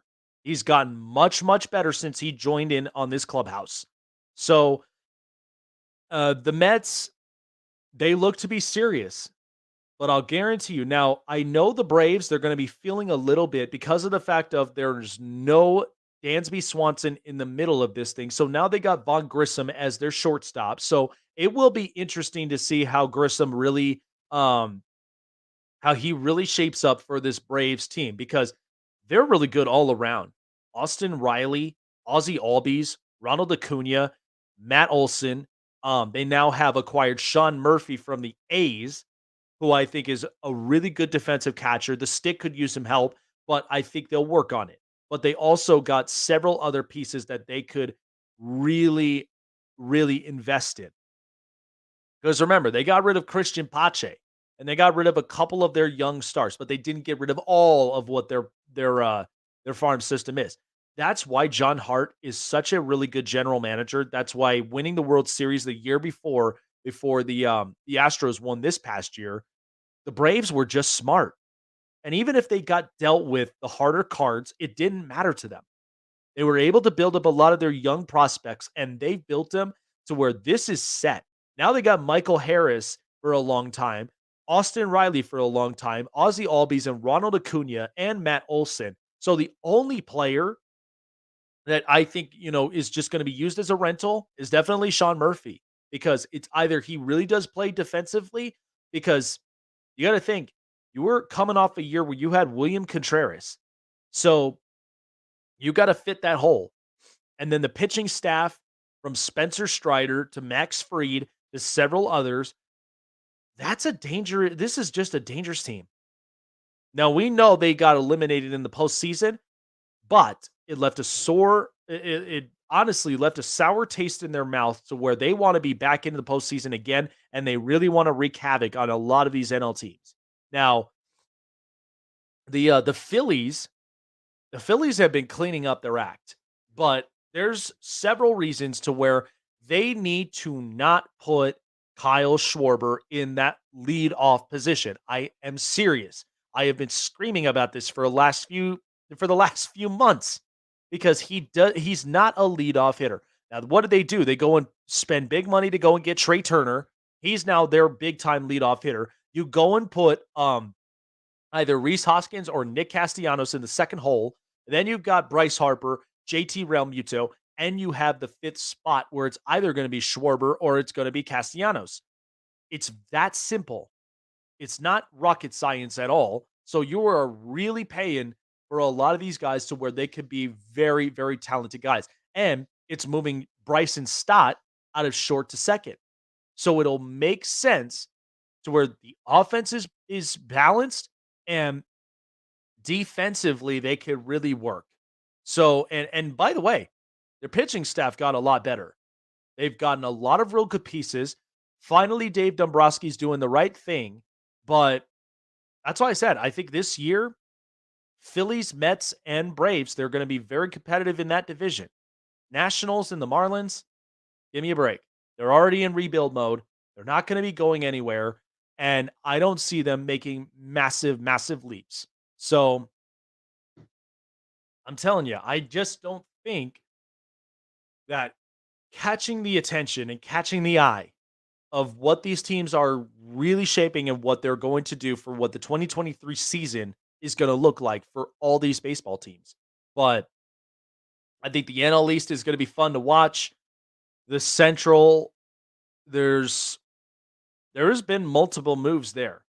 The Cubs want to be competitive, and I think they picked up a bunch of pieces to where they could try to keep up with either the Brewers and Cardinals.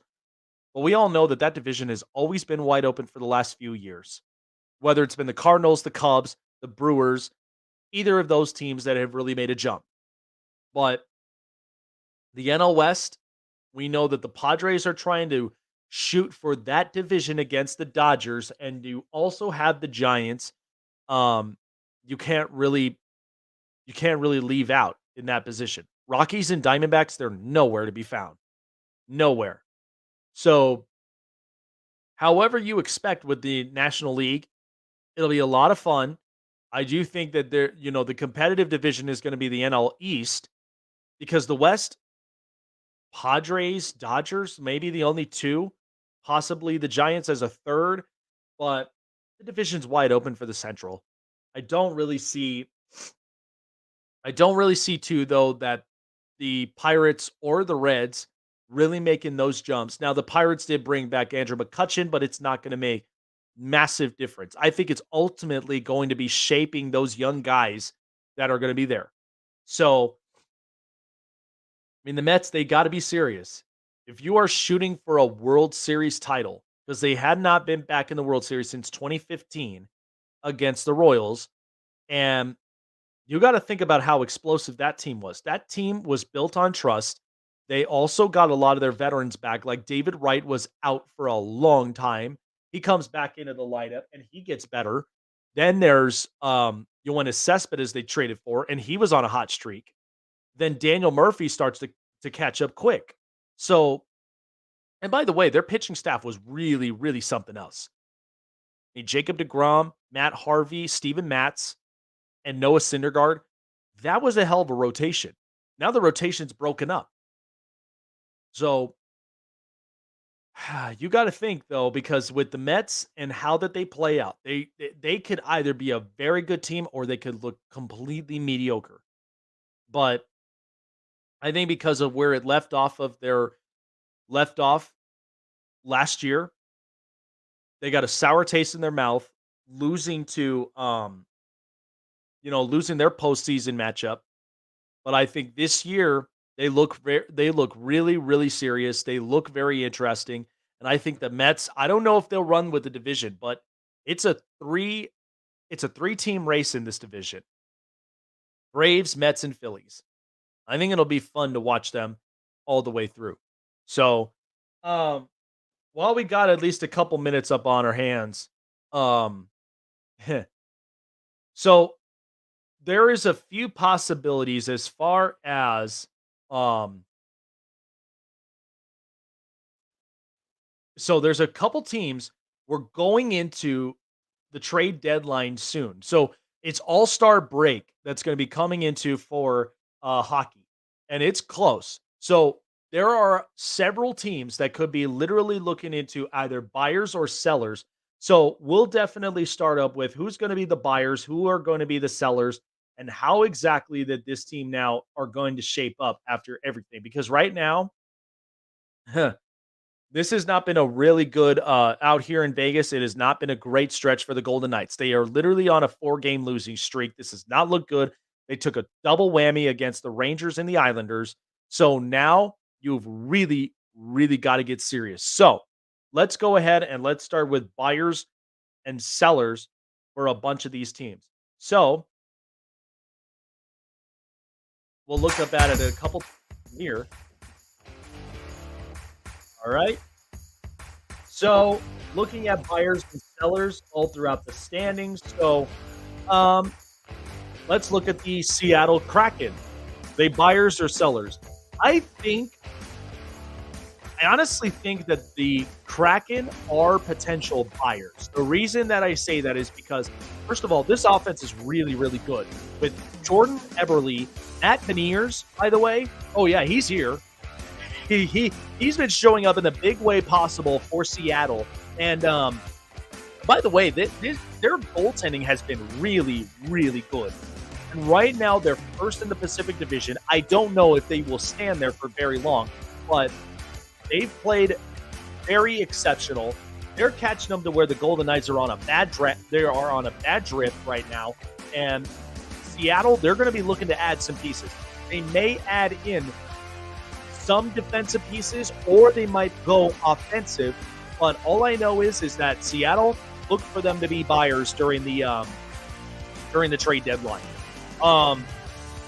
Dallas Stars, buyers or sellers? I think Dallas could be on the buying trend because, first of all, Jake Oettinger, very competitive goaltender. He's been looking really, really good for the Stars this year, and they're leading that division because right now they already got 66 points, and Pete DeBoer, say what you want to about him. He is not a terrible head coach. He really has shaped up a lot of really good defensive teams, and this is a good defensive team.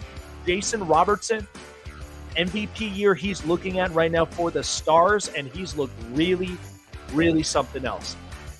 But it is clear, though, that the Stars, they're going to be competitive. They want to keep driving that division in the Central. And I think they're going to definitely upgrade a lot of pieces. I think they might end up looking more towards on offense to, at the very least, surplus what they're looking for. Because defensively, they've been real good. They have been really, really good. There's been there has been no sign to where the Stars have literally lost a beat on defense. The St. Louis Blues, buyers or sellers? I'm going to say the St. Louis Blues are going to be sellers because, first of all, they have had a lot of talk right now with Ryan O'Reilly. Right now is the big fish where everybody is trying to, inquire and call about him. But St. Louis does not look like the same team that won the Stanley Cup. They have people are saying, Jordan Binnington, he's been kind of in over his skis in the last few years. He's not looked like himself, and St. Louis is just kind of I'm not saying Jordan Binnington is a bad goaltender, but I do think there is a lot of reshaping that has to be done in this organization because, first of all, you've got Ryan O'Reilly, who's going to be a big commodity. Vladimir Tarasenko, what are you doing with this position? Because right now, they spent a ton of money. They got Torrey Krug. They got several other pieces. So it doesn't look like that there is certain pieces that is working to their potential. So I think St. Louis is definitely sellers. The Nashville Predators, buyers or sellers? I'm going to say they're buyers.